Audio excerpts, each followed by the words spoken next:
to another installment of Trace Your Future with Refiloe. We're talking about collapsing those African borders today when it comes to entrepreneurship and e-commerce in particular. I've got an expert, somebody that you're really going to enjoy his content because he's perfectly placed to give us the insight. Welcome to Trace Your Future with Refiloe, Mzuzukile. Thank you, Refiloe. Hi to everyone. Now, you have to just take us through your mind around, formulating a platform such as BrownSense, because it's one that is now very revered, and you can't talk about entrepreneurship or small business in this country without, adding BrownSense to it. Yeah, so it's one story that I've shared a number of times, and every time I get those feelings. Yeah. When I started BrownSense. So firstly, the thinking was about doing what you can with what you have where you are, right? At the time, I had a laptop. Thankfully, I had a connection to the internet. I was on Facebook. And in terms of my mindset and my emotional, state of mind at the time, I was pretty much, outraged, because of the inequalities, because of the persisting racism. At the time, we had two incidents back to back, one from Penny Sparrow, the late. If you will recall, she posted on Facebook basically calling black people monkeys. We had a Chris Hart incident on Twitter. And those two back to back put me in a position of how long will this thing, go on? It was not the first time. In my mind, I knew it's not the last time, but I think what got me to that state was, but what are we going to do? Are we still going to make noise in the social media space, or is there something we can do? Do you understand? And what I eventually did, I was actually typing this long post. I was just ranting. I was going in hard. I was, touching all those buttons in terms of, this thing must just come to an end. Already. But, and I wish I took a screenshot of that post because I never put it through on Facebook. Instead, what I did, I rerouted that energy into starting BrownSense on Facebook. Reason being, I thought we, are the biggest in terms of the numbers. We are the ones that are the most consumers, right? What if we can create a space where buying from black-owned businesses is not an activation? It's not an anomaly. Do you understand? Right now, it's an activation because it's like, I bought from Refiloe, hashtag buy black, hashtag black excellence. What's the other one? Black child, you can do it, or something to that effect. There are many. But I especially like that because then you want people to see that you are buying black. It's not a, but what else is there but to buy black? Exactly. Yeah. So why I say that, because that's where we are now, right? We need to do or create the hype and ride that wave. But my intention and long-term goal was to make it I call it a boring thing, right? Why boring? When I run out of toothpaste in my house or bread, I don't call Refiloe and say, sis, where can I buy 1, 2, 3? What do you think? Should I buy that one, this one, or that one? I either go on one of those known apps that we use. I'm not going to give them free advertising. And either buy online or I go to the nearest shop. So it's convenience. There's no feelings about it. There's no codessa, strategic thinking and content. Just replenishing. Exactly. And that's what I mean, making buy black to be boring. It's a default thing. It's like when our children grow up, it's no longer a hashtag, but it's like, I grew up going to Dr. So-and-so. I went to this school. My clothes were bought from this shop. Do you understand? And the love can go wider in terms of buying from other groups. But I think where we are now is that we need to build towards becoming, it being that default setting. Yeah. That's actually astonishing because you wanted to get there and we are definitely not there. For many other reasons, but... Are you getting the response you are after from small business, number one, and number two, from the consumer of color? Yes. You know what, from day one, one thing I knew was that it's not going to be a walk in the park. And one thing that I was intentional about was BrownSense is a space where the good, the bad, and the ugly will be given space to, come out. And the reason for that was I was quite aware that there might be that romantic phase, right? That where we are on autopilot, butterflies in the belly, it's easy to do certain things. but reality will hit, and then we do what we are used to doing, right? So to answer your question, the uptake from day one was like, wow, we've been waiting for this thing. This is great. The numbers were growing. We are sitting at 23,000 plus now in terms of membership. Sorry, with about 3,000 pending members. This is on our Facebook group. What? But every time I mention those numbers, I'm always of the view that the people that have bought in are way less than what we mention, what we see on Facebook or whatever social media platform. There has been an uptake, and I always believe, in business, there's always the early adopter, what you call a concept.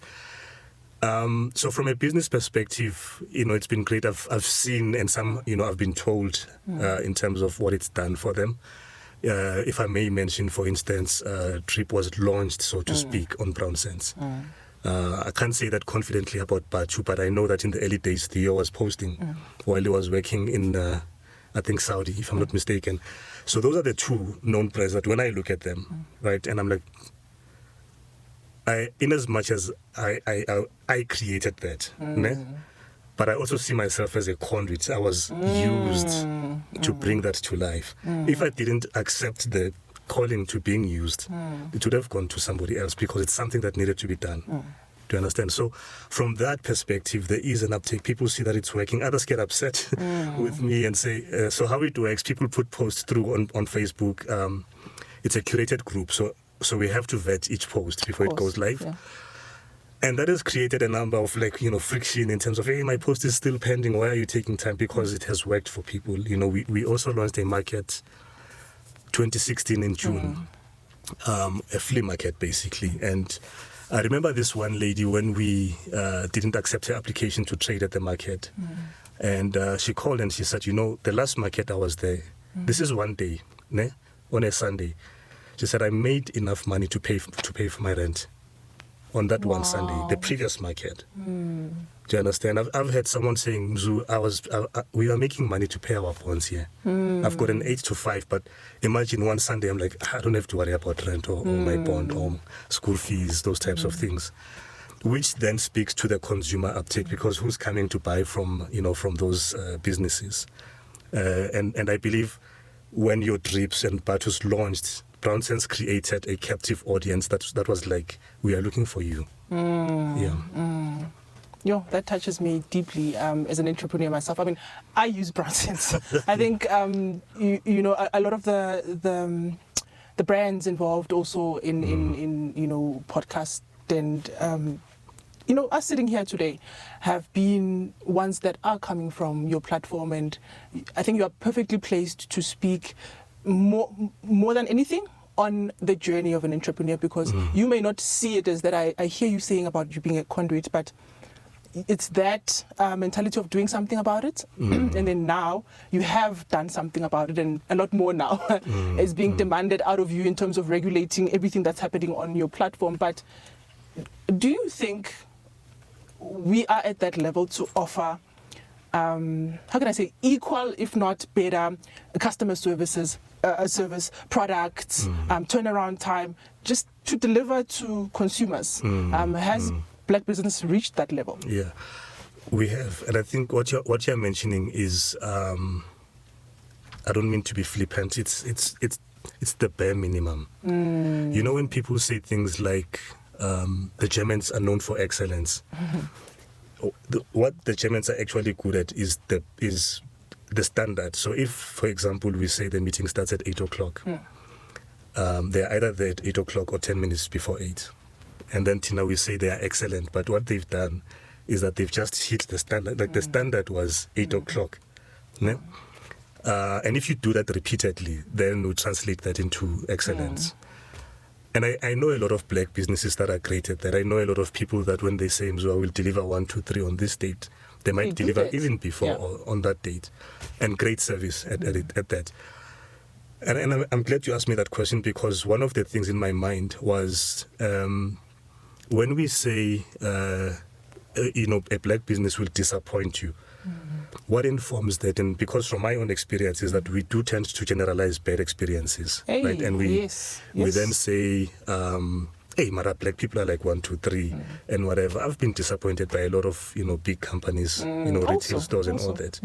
I've walked into a store and I've had to ask the person that's, serving me, who's of another race, to look at me in the eye and be like, are you okay? What's wrong? Am I putting you in a bad mood?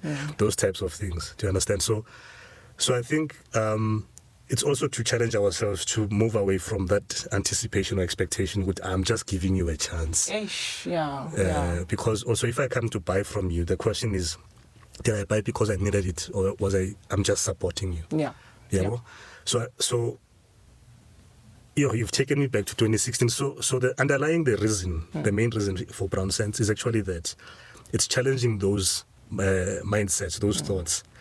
I chose business as a vehicle, but I chose it as a vehicle to then expose why are we behaving and talking a certain way and seeing ourselves in a certain way. I've seen black people that are, educated, doing well in their careers, people that you think, this person is super confident, but when they engage with a white person, there's that sense of being timid that comes through. Do you understand? And I've asked myself, Amara, when I thought you were, you went to private schools and all that, you've got a version of yourself when you engage with us, and then there's another version. Why is it not the same across the board? Do you understand? So that's where the whole thing around the psychology aspect, which I'm very much obsessed about, because remember, oppression hit us here. And that's basically where it's coming from in terms of there's a number, but because of the thinking the thinking becomes the louder voice. It's like a relationship, when you've had all men are D or GS, I would say the full narrative. But how many percentage of men has one gone through in order to have that conclusion? It's like minute compared to how many men. Yes, but because of the bad experience. Then it's a general. Yes. If I may, there's a guy, I forgot who, one exercise he did when I was working in the corporate space. So he wrote a dot on a piece of paper, and then he asked us, what do you guys see? And everyone said, I see, it was a red dot. We said, a small dot. I see the red dot. And then his question was, so you don't see the big white space surrounding the dot? So, it's the big white space that I want this conversation to relay onto our user base of the Trace Academia app. I mean, you've got youth that are sitting with a problem of unemployment, and they really relying on that, what's available out there against my circumstances. I like that you are choosing to really see the white space in all the work that you've done. But now we're bringing in the tools such as short courses on the app, and if one was to look at online, there's all this online learning that's happening. But what does that mean in terms of, like, now you've entered a space of e-commerce, right? So I need to learn beyond just entrepreneurship skills. I need to be able to have my product be taken or travel across the continent. I mean, I know about South Africa being, very capable in terms of producing, anything and everything. But how far and wide does it reach? And what sort of borders? And I don't mean like physical borders, but I mean, there's legislation. There's all sorts of things that prevent us from taking our products everywhere. Can you speak to that? Because you're at the forefront of this. Yeah. So I think firstly, I will start by saying and encouraging, the viewers that, we get used to being told to stay in our lanes. When someone dismisses you, they say, I want to stay in your lane. So I'll start by saying, don't stay in your lane. And what I mean by that is my background is law. So I studied law. I've been in practice and corporate, what you call legal space. But as you say, I started an e-commerce platform. I don't have any tech background. Do you understand? So you had to be a self-taught. But also reaching out and finding people that can help in those spaces. So resourcefulness. And then also learn in terms of knowing the questions to ask. Do you understand? So the first thing is one has to have the hunger to get the information. What I found is that if you're curious and have the ambition and the hunger, those doors, they start opening up. You start to see with social media that, a lot of people like to complain, for instance, on Twitter that it's a toxic space. And what I've seen is that it depends mainly on who do you follow on Twitter. And there's a lot of people that share for free information. They'll create a thread. There's one guy that I literally took his thread, sent it to myself on another phone because it was a long thread. But basically, he was sharing tools that you can use for free to create a business, to automate systems and those types of things. So, for instance, early days of BrownSense, I had to learn how to design a flyer with no design background. And I was looking online for free tools and all that, and I found Canva. Do you understand? And right now, a lot of people, you ask them, what do you use? They're like, oh, Canva. Like now it's a big deal. You know? And then I started using that, and the more I used it, the more I became better at it. Nice. But now I can ask somebody to help me with something and all that, but I still use it even up to this day. And maybe just to also reverse in terms of the foundation is that we can also escape from the fact that to build something, you can't escape from hard work.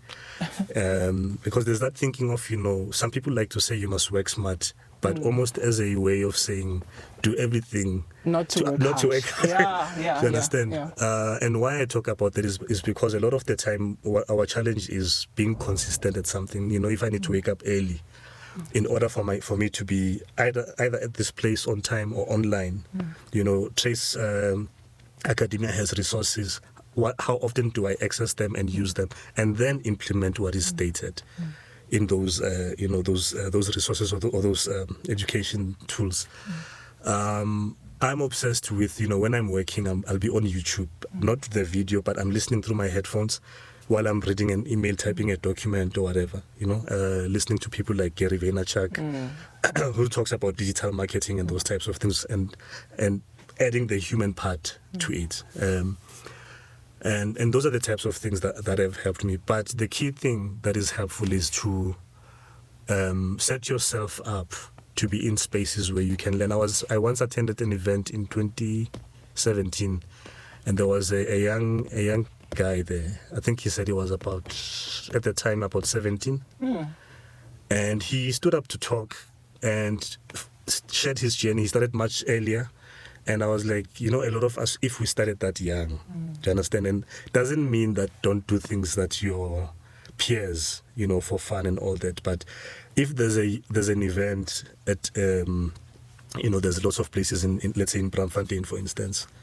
You know, there's another space where there's shared office spaces where you can access without having to become a member. Yeah. But there's people who are there always working, and sometimes the more you go to a place and you become a familiar face, and it's easy to then engage with someone. Years ago, and people are willing to help. You know, years ago, while I was a law student, I was at the High Court because I used to like going to court just to get a taste of if I ever decide to go the litigation direction, what does that look like and all that. But I had a question, I think, from one of my courses that I couldn't crack, and I stopped a random advocate, a white guy. Hi, my name is so-and-so, this is what I do. Then I asked him my question. The guy took his time out and he explained the whole thing. Wow. Do you understand? And that was an advocate because that was at the High Court, even the way he was dressed, you know. More than willing to assist. So I think there will be no's. And I think the earlier we learn also to deal with rejection. That's a life skill. I found that is a life skill. Dealing with rejection, you know, it can set somebody back, way back. You know, they work on something and they want to present it. I've got this concept. And then they are so focused on this one person or this area that if like, I pitch it to Mzu and he says, no, I know that it's not good enough. I'm not even thinking about, you know, the black dots, that maybe they are just focused on the black dot. There's so much white space. You know, can you go and refine? Can you go and do that? But a lot of people just from then on, you know, take 3 steps back. So I found that dealing with rejection and understanding what it's doing in propelling you forward is very key, but not a lot of people have that chest. I mean, it is painful to hear somebody who you revere and who's done it say not good enough or not on my platform. I mean, the lady you are speaking about who you say, you know, was supposed to come to your market and they got rejected. I can only imagine what it felt like.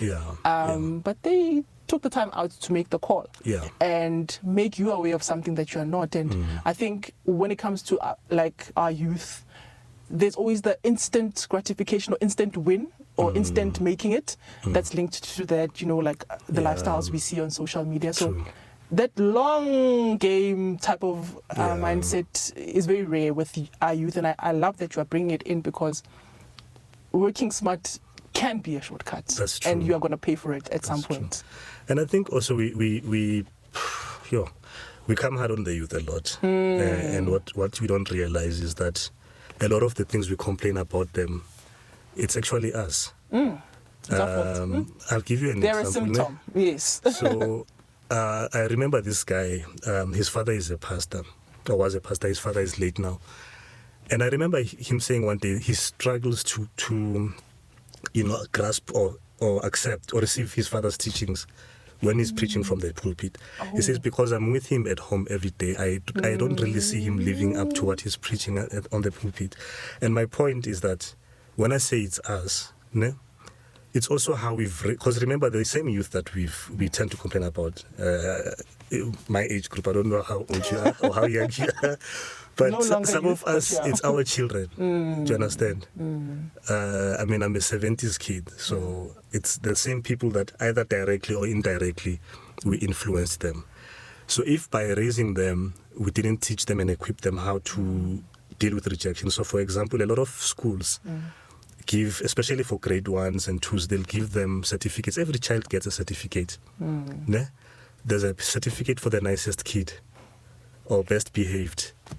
And then there are the academic ones, like mathematics, I get those ones. And then like everyone, because we don't want to leave anyone behind. But why don't you put this one who didn't perform, whether academically, sports, anything that will take them? So I'm not saying that people must not be well behaved, but it's almost as if, there's a trophy for the 8th place type of a mindset. Now, there's a video I came across on Twitter this morning, one of these games where people flip a bottle, and if it lands, the father, it says stepfather though on the caption, then he starts eating the pizza, but the little boy keeps losing, and the more he loses, he says, stop eating. But this guy keeps on eating. And in the comments, people are saying, that man cruel, he should have stopped or buy him another pizza. In as much as I'm not pro these skits where you use children, but the lesson for me there was that actually maybe it's a good lesson. You lost, kid. And the rules were to eat the pizza, you must flip it, it lands here. Do you understand? And I think that's what I'm saying when I say a lot of the things I feel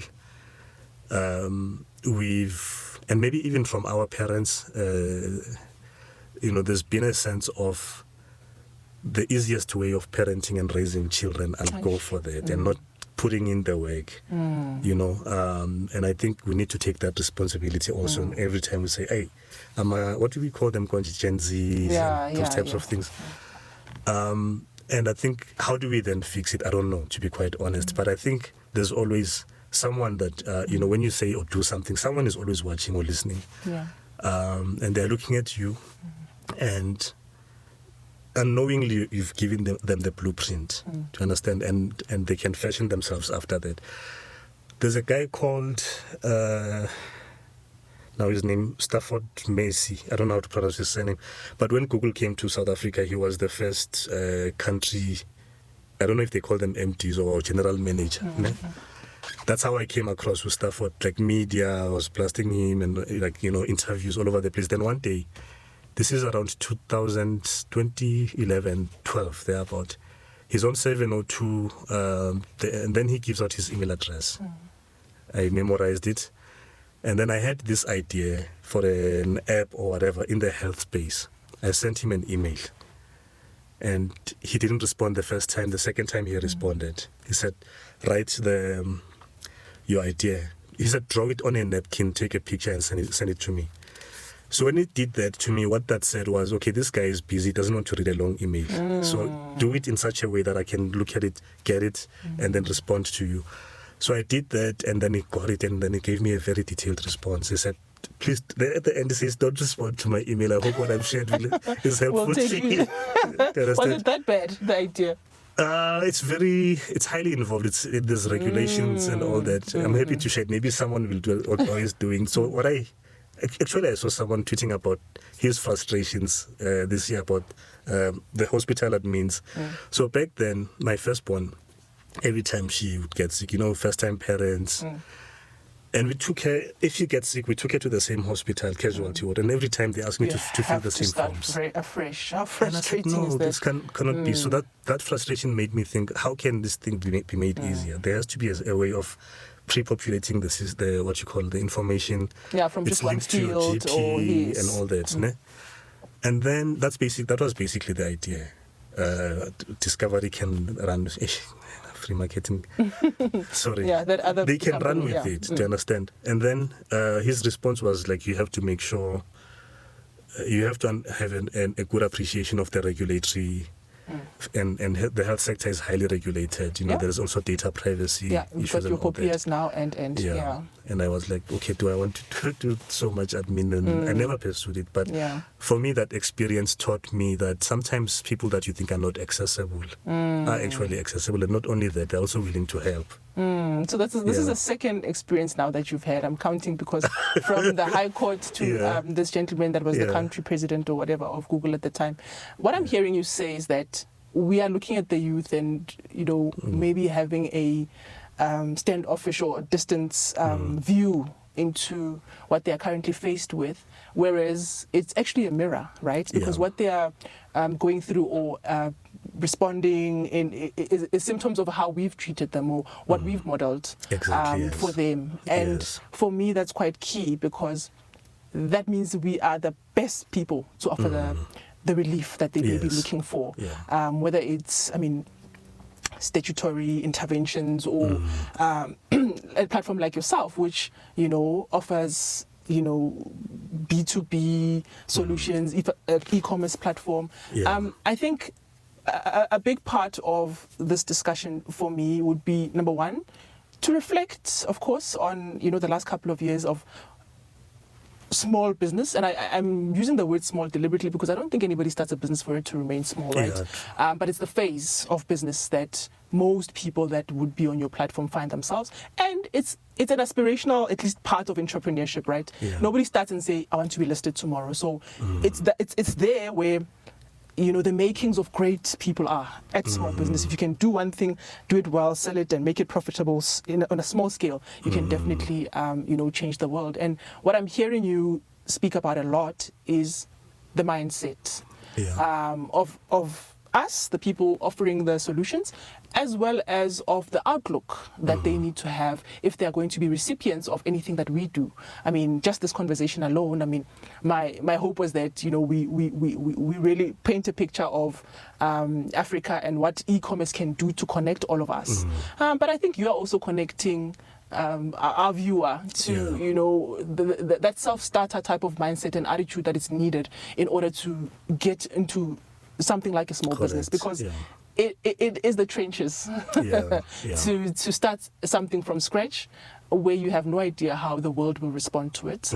We spoke about that little bit of rejection as well, because that's what they're going to face. So normalizing or making those hardships boring, to borrow from your own words, making the really tough side, which is the waking up with, where you don't want to, working on a Sunday to try and make extra income. You have a 9 to 5, and all of those things need to be so normal and spoken about and exposed, so that, because we glamorize working for ourselves as entrepreneurs sometimes, and it's this side that I'm hoping that they see and they still wildly go after what they want in terms of starting a small business anyway, because we are sitting with a huge chunk, 3/4 of the youth unemployed. That is a huge chunk. So it means that the responsibility is greater. Do you have any programs that plug into people who are starters, founders, particularly as a founder yourself? Definitely. So this brings me to a very key, and especially where I find myself in the BrownSense, organization or ecosystem. So my passion firstly is strategic partnerships or relationships. So when in a business, I think one thing I've learned about myself is I'm not really much of an operator or operational somebody. So we've been making some changes where hopefully September, October, there's someone that's going to be a jockey and more operational. I've been engaging with different organizations. One looks at, to your question around distribution, right, within the continent. a partnership that would see us creating some kind of an intertrade capability between Nigeria and South Africa within the AfCFTA or Africa Free Trade Agreement. Ne? And the idea around that is, I actually wrote an article about 3 weeks or so ago, meant to give information on how you can plug yourself, whether a small business or whatever level, into programs where you can benefit from the likes of AfCFTA, even benefit from our involvement in being part of BRICS as South Africa. We hear about these terms on the news. Do we ever stop to think, what does it mean for me? What does it translate for me? How do I plug into these programs?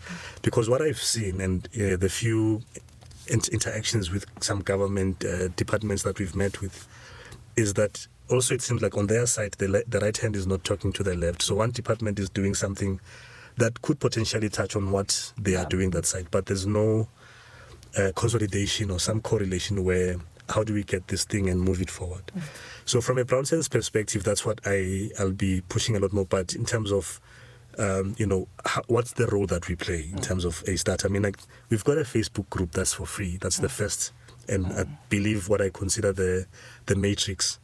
Which is a database. I mean, talk some more about that, because for somebody who doesn't know what BrownSense is, the power of this, this group of 230,000 people with 3,000 pending, is the difference between going to find something and basically you've now taken it into like a database. Because I still see people ask, where can I get this? But everybody that's doing that have listed stuff before. So maybe talk a little bit about that. So it's almost a plug and play scenario. So firstly, you don't have to have a registered company. You can start as a sole proprietor. You have a business idea. It's geared towards bringing down as many hurdles one has to get through in order, before they launch. So if you have something like literally sitting in your house, in your bedroom, wherever, you're like, oh, I can do 1, 2, 3. Do you understand? And how soon can you get that 1, 2, 3 ramp off? Do you understand? Like, literally, the post that Likau shared before he lost Drip, he was advertising chickens. Really? Do you understand? He was selling chickens and I think eggs. I might be mistaken about the eggs.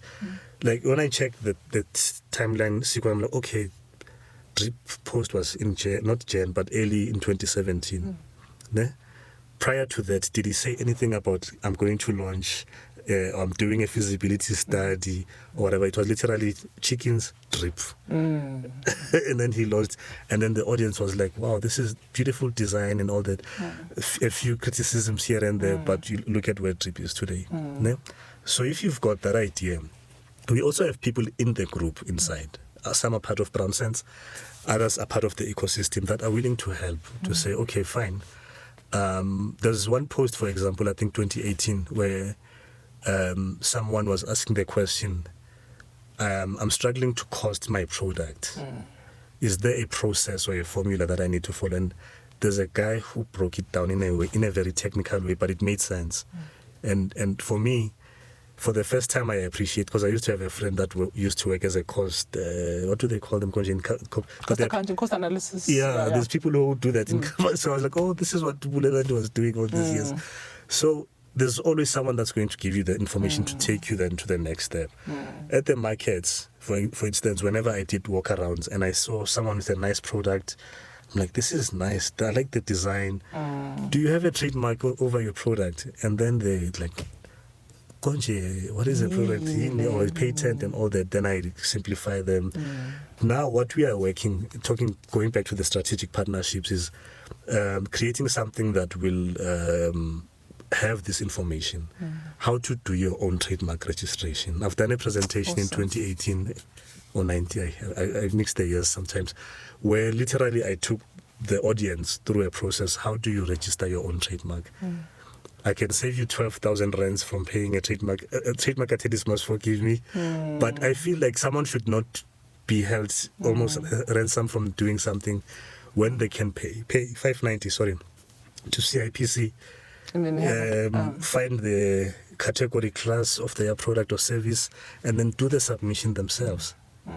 Do you understand? So it's more empowering. Yes, you are right, because it comes into bringing yourself to all the resources you get. Because you often see with people, I mean, I once read this, that a lot of us don't lack resources, we lack resourcefulness. And you see it out there that I want this thing so bad. And I love how you bring in ask. Someone will be able to do it. But, you know, how else can it be done without the 12,000 Rand? I suppose that's the other question that people think, oh, if it costs 12,000 Rand, that must be the only way, the right way. But somebody's capitalized on how everybody doesn't go and mine this information, or how maybe CIPC doesn't have an ad on general television or whatever, where everybody can see that, listen, that's all it takes. And they've gone and, you know, 500%ed it to earn an income. But your thing comes in because you are now saying on your platform, those people that have helped you, now you are using your platform to help small business or founders get off the ground and understand that they too have a responsibility to go and find this information and do that for their business without breaking the bank. Exactly. And if I can make a suggestion also to the viewers, because one thing I've seen also, and I learned this from one of the people I've watched, you know, whose podcast I used to follow at some point, and his view was that if there's someone that's ahead of you, and they are busy, you admire them and all that, and you find a way to meet them. If you really want to keep and nurture the relationship, bring them a gift. And the best gift in those types of scenarios is a book. And I had a guy, and I feel bad. He DM'd me on Twitter some time ago, asking me how to. Basically, he wants to start a market. What's the process and all that? And he's at the end. He said, "I'm willing to pay you or whatever and all that." You know, it's something I still need to go back to. But the idea that I'm selling is also, it's basically the principle of. You know, you need to sow a seed. I'm going to sound like I'm preaching from a church pulpit. Sowing a seed, do you understand? And that seed does not have, and that seed can be, I might see that you're struggling or a gap in something you do, and I'll be like, you know what, I can come in and help you with 1, 2, 3, but please mentor me at least 1 hour per week. Do you understand? And why I'm saying that, it's also to get away from this thinking that because someone is ahead of you, they owe you something. Like send the letter down. You know, I think we need to move forward as a people. We need, you know, people that will move away from that thinking of, I'm going to wait for Uncle so-and-so, he knows my situation anyway. And then when he doesn't show up, now I'm being resentful and all that. Because what if there's always something that one can do. I really believe that. I know it's tough sometimes when you're in a very tight position. A personal experience, there's a time when, it was that time of the month where the money was finished, but there's food in the fridge, thank God. But and I was not using Wi-Fi routers back then, early days of BrownSense. I had this dongle thing. Oh yes, buy I remember data, those, put in and top it up and all that. And one Sunday morning, I'm out of data. I don't have money to buy data. And I just received a message from someone complaining, hey, my post is pending. And I was like, hey, well, now you don't know, hey? So what I did, I took that SIM card, put it in one of my phones. You know when you check your airtime on Vodacom, star, 111, whatever. And I was like sitting on, what do they call them when you get points, where you've been buying and buying, and those top points. Yeah. I was sitting on like 4,000, 5,000 talking points. I was like, there's this thing. Then I converted those talking points to data. Do you understand? And something my mother taught me, you know, that there's always, when at home, when we, like, there was not the nice things to cook and put, she'll find something and say, you know what, there'll always be something to put together and make a decent meal. And it's one of the life experiences that there's just always something to, even one or half a step go forward. And it's something that I'm trying to teach my kids. You know, sure, I can go on and on to feel this. No, I get you, and you know what I see is that you take your responsibility to empower very seriously. And it's something I personally admire, because you know, with the insight you have from this platform that you've created, that the need is out there, and you are not even in where you are commercializing it, because that's clear. I mean, a lot of people don't know this, but that Facebook platform is free, and you've got access to so much, and some of the people that are on the platform, you've got a list where you verify these suppliers. Correct, yes. We've got now this culture of scamming and whatever, but you make sure that you associate yourself with people who you've checked, ABCs, that their credentials are up to par. And there's no fronting. And there's no fronting where we are. also. Yeah, it's BrownSense, you know, for people, by people. And it's something very powerful. And I think from where I'm sitting, it's we can only admire and really ask, you know, how do you get support in order to carry on that platform? And you know, all the tracers out there that are thinking about small business, how do they plug into your ecosystems to make their lives easier? You know, we've got free and fun and unlimited learning, and here you are adding your voice and your platform to it. Just in conclusion, so anyone that wants to join, we are bigger on Facebook, so not so much on the other social media platforms, but also active on Twitter. You search for BrownSense, it's like the color brown, and then sense for common sense. And when you request to join on Facebook, you don't join in immediately. We have to check that your profile is a black person. There's also ways where we found over the years we're able to pick up that this one created a fake profile. This profile looks like it's scammer potential, you know. So you're able to suss it out in terms of, okay, who's here with good intentions. In as much as it's free, there are optional paid ad rates within the group on Facebook. It's not compulsory. You've mentioned BrownSense Verified, which is our version of what the banks call Know Your Client. So you sign up, you give us your consent, because we do checks in terms of, for now we can only do that for the South African, membership, because Home Affairs, we check that your bank account is linked to your name or your ID number. And it's your business, and it's been around for at least 3 months. And the reason for that is because in the fraud game or whatever, people don't tend to open an account for longer than a month, or even they do their thing, they finish, they move on. It, so if it's been open for at least 3 months and above, then you see, these are the insights that people don't have. That's why your wealth of knowledge in this game is quite appreciated. Thanks. Yeah. And then we've got an e-commerce platform. This one has been a tough one, which we launched 2020, during COVID.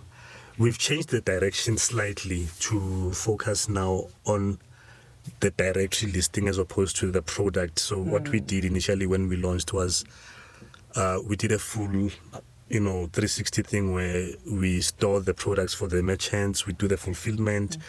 That comes with high overheads. So I said one morning or Saturday afternoon, and I then thought, let's push the directory listing, because that one, it's either you're advertising I'm a production crew, I have a salon, a florist, those types of things. You list, and the benefit there is that when someone joins, so one of our paid ad options is something that we call pre-approval rights for the Facebook group, and what that means is, when you post, your post goes through immediately. So we take the risk that we hope you will post the right content. We do obviously check, but in hindsight.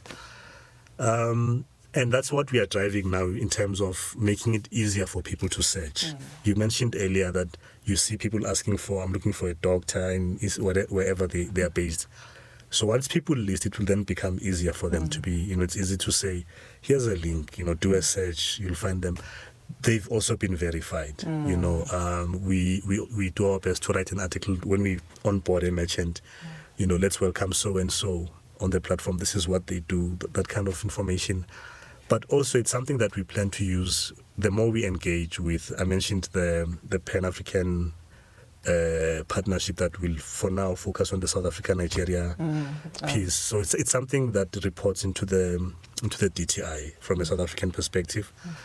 And to get buy-in from not only government but corporates, corporates running enterprise development programs. You've got all these businesses that get through these ED programs. But they struggle with the answer of access to markets, and we are the access to market, platform. There's people there that are looking for your cohorts in your ED program. That once they go through that, BrownSense can be your ED program partner, and you feed that group into BrownSense, and then yeah.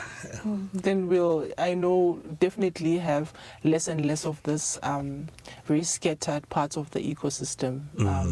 We've spoken about that, how, it would really benefit if everybody was speaking together, or because we are all working towards the same goal. I mean, you want to empower small business so that they are able to deliver or meet their goals in terms of business goals, but in terms of being active as a corporate citizen in this country.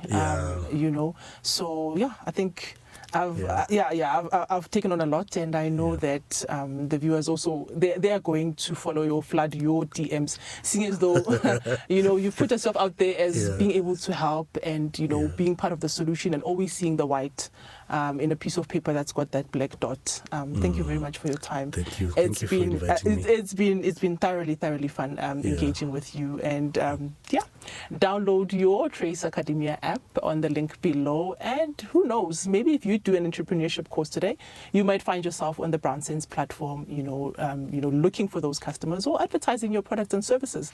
Proudly sponsored by UJ, by the way. So, and Steam, thank you to our partners at Steam. That's all we have time for. Thank you. Thank you. Thank you, Refiloe. Thank you.